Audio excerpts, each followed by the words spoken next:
மோடி அவர்களுடைய பேச்சு அதை பற்றி உங்களுடைய கருத்து கொடுக்கணும். ஏன்னா அடுக்கடுக்கா நீங்க பேசுங்க. குற்றச்சாட்டுகளை வைத்திருக்கிறாங்க. முதல் விஷயம், அதாவது அண்ணன் வந்து அழகா ராமாயணம் மகாபாரதம் பௌத்தம் எல்லாத்தையும் பேசினாரு. ஆனா ஒண்ணு மட்டும் தெரியல அவருக்கு, அதாவது நாம் எல்லோருமே மானிடர் அனைவருமே கடவுளால் ஏதோ ஒரு காரணத்துக்காக இந்த உலகத்துல படைக்கப்பட்ட எங்க அம்மா வழியா தான் பிறந்திருக்கேன். அது உங்களுடைய கருத்தா இருக்கும், அது அவருடைய கருத்தா சொல்லட்டும். நான் சொல்லிடுறேன், எல்லாரும் இல்ல, எல்லாரும் அப்படி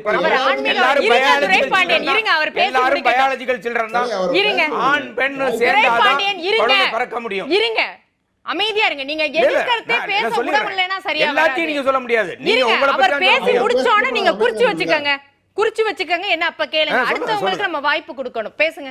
நான் எங்க அம்மா வழியா பிறந்தது கூட கடவுளின் கருணையால் தான் பிறந்தேன் என்றது என்னுடைய நம்பிக்கை. அவர் இதுல குறுக்க வர முடியாது. அவர் வந்து கடவுள் நம்பிக்கை இல்லாமலே பிறந்திருக்கலாம். ஆனா அழகா மகாபாரதத்தை பேச தெரிஞ்சவர் இதையும் தெரிஞ்சிருக்கணும், அவங்க வீட்டுல கத்து கொடுத்திருக்கணும். அது அந்த வார்த்தை நீங்க எங்களுக்கு விஞ்ஞானபூர்வமான அறிவை ஊட்டி இருக்கிறார்கள், வார்த்தைகள் சொல்ல கூடாது. எங்களுக்கு விஞ்ஞானபூர்வமான அறிவை ஊட்டி இருக்கிறார்கள். அதனால அது அவரவர் விருப்பம். நீங்க அத சொல்லுங்க. இருங்க, செல்வகுமார் அண்ணா ரொம்ப அழகா சொன்னாரு. அதாவது இது இந்தி தெரியாதவர்கள் அந்த காணொளியில் பார்த்துட்டு திருச்சி பேசிக்கிட்டு இருக்காங்க. ரொம்ப அழகா பேசியிருக்காரு. அவர் என்ன சொன்னாரு இன்டர்வியூல, அது வாரணாசியில கொடுத்த இன்டர்வியூ. அவர் என்ன சொன்னாரு, உங்களுக்கு எங்க இவ்வளவு எனர்ஜி வருது அப்படின்னு அவர் கேட்கும்போது அவர் என்ன சொன்னாரு, என்னை பொறுத்த வரைக்கும் 2 கடவுள்கள் இந்த உலகத்துல எனக்கு. ஒண்ணு மேல இருக்கிற ஒரு கடவுள், இன்னொன்னு இந்த 140 கோடி மக்கள், அவங்களுக்கு என்ன சேவை செய்யணும் அப்படின்றதுக்காக தான் என்ன படைச்சிருக்காங்க. அதனால தான் நான் உண்மையா உழைக்கிறேன், ஒரு தப்பும் பண்ணாம எல்லாத்தையும் என்ன பொறுத்த வரைக்கும் எது சரின்னு இருக்குதோ அதை தான் பண்றேன் அப்படின்னு சொன்னாங்க.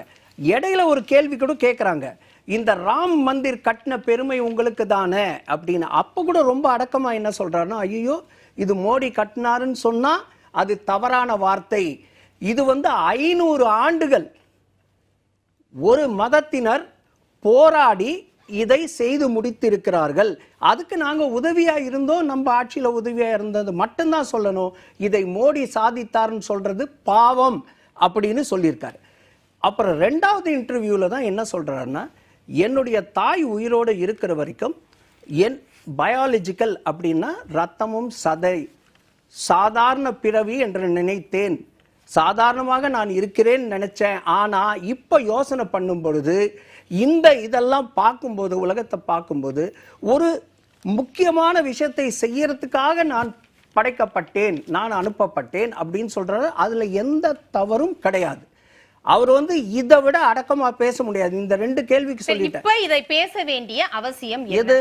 நான் எதற்காக நான் வந்து ஏதோ ஒரு வேலை செய்யணும், ஒரு காரியம் செய்யணுங்கிறக்க அனுப்பப்பட்டிருக்கேன்னு இந்த விஷயங்களை பேச வேண்டிய அவசியம் என்னன்னா, நீங்க அந்த நெறியாளர்கிட்ட கேட்கணும், இந்த கேள்வி உங்களுக்கு எப்படி இந்த எனர்ஜி வருது அப்படின்னு. அந்த கேள்வியை கேட்டதுக்கு தான் இந்த பதில். நான் கடவுளால் ஒரு காரியத்துக்கு அனுப்பப்பட்டேன், அந்த எனர்ஜி அப்படின்னு அந்த உர்ஜா என்ற வார்த்தையை யூஸ் பண்ணதுக்கு அப்புறம் தான் இந்த பதில சொல்றாரு. நீங்க முழுசா அந்த காணொலியை பார்த்தீங்கன்னா இது புரியும், ஹிந்தி புரிஞ்சவங்களுக்கு இது புரியும். அதே மாதிரி 2 இது நடக்கிற வரைக்கும் திரும்ப திரும்ப சொல்றாரு, நீங்க ஹிந்தி தெரியாது போடான்னு இனிமே சொல்லாதீங்க. ஆமா, ஹிந்தி தெரியாது போடான்னு சொன்னவங்க எல்லாம் இத பேசுவாங்க, இவர சொல்லல. ஆனா ஹிந்தி படிக்கணும், வாழ விடுங்கங்கறாங்க அவங்க. பேசலாம் வாழுங்க, வாழ விடுங்க. சரி, நான் என்ன கேக்குறேன், இப்ப இந்த கேள்விக்காக அந்த பதில் சொல்றாங்க அப்படின்னா இது வந்து முதல் முறை கிடையாது. ஒவ்வொரு தரையும் இந்த நம்பிக்கையை வைத்தே பேசுறது அப்படிங்கிறது மோடி அவர்களுடைய வாடிக்கை. ஏன்னா கர்நாடகத்துல பஜ்ரங் பலி அப்படிங்கறத அவர் கொண்டு வந்தார். பஜ்ரங் தள் தடை செய்யணும் அப்படிங்கும் போது நீங்க பஜ்ரங் பலிக்கு ஜெய் அப்படிங்கிற வார்த்தையை சொல்லிட்டு போடுங்கன்னாரு. அப்ப இதெல்லாம் உணர்வுகளை, அவர்களுடைய உணர்வுகளை, மத உணர்வுகளை, மத நம்பிக்கைகளை தொடுற வேலையான்னு கேட்க. அந்த பஜ்ரங் பலியை இழிவாக காங்கிரஸ் கட்சி பேசினதுக்கு அப்புறம் தான் பஜ்ரங் பலியை பேசல. பஜ்ரங் பலியை அறிக்கையில சொன்னாங்க. உங்கள மாதிரி ஆன்மீகத்தையோ கடவுள் நம்பிக்கையோ நாங்க அரசியல் பலியா மாறிச்சு. பஜ்ரங் தல்னா என்ன? உங்க சங் பரிவாரோட இயக்கம் தானே சார் இது? ஹனுமான் சேனா தான் பஜ்ரங் தல்.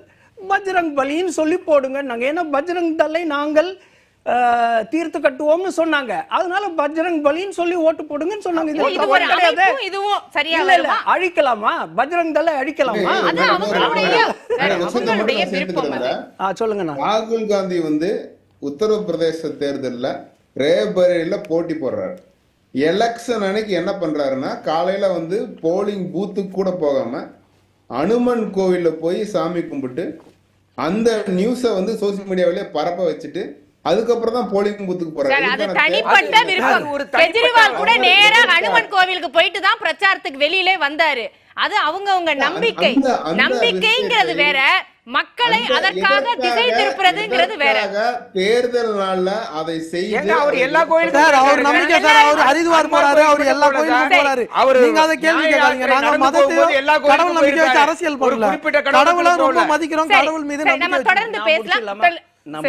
ஒரே ஒரு விஷயம் அண்ணன் சொன்னாரு, அதாவது முதல் 2 ஃபேஸ் எலெக்ஷன் நடக்கும் பொழுது விகாஸை பத்தி பேசினாரு. அதுக்கப்புறம் இவங்க 3வது ஃபேஸ்ல கேம்பெயின் பண்ணும்போது இவங்க என்ன பண்றாங்க, ஜாதி வாரி கணக்கெடுப்பை விட்டுட்டு மதவாரி கணக்கெடுப்பு நாங்க எடுப்போம் அப்படின்னு எப்ப சொன்னீங்க? சொல்லுங்க சொல்லுங்க. ராகுல் காந்தி சொன்னாரு. இல்லவே இல்லங்க சார். இருமா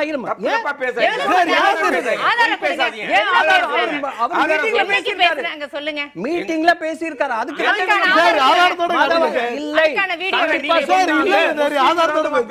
ஆதாரங்கள் இருக்கு, நான் சொல்றேன்.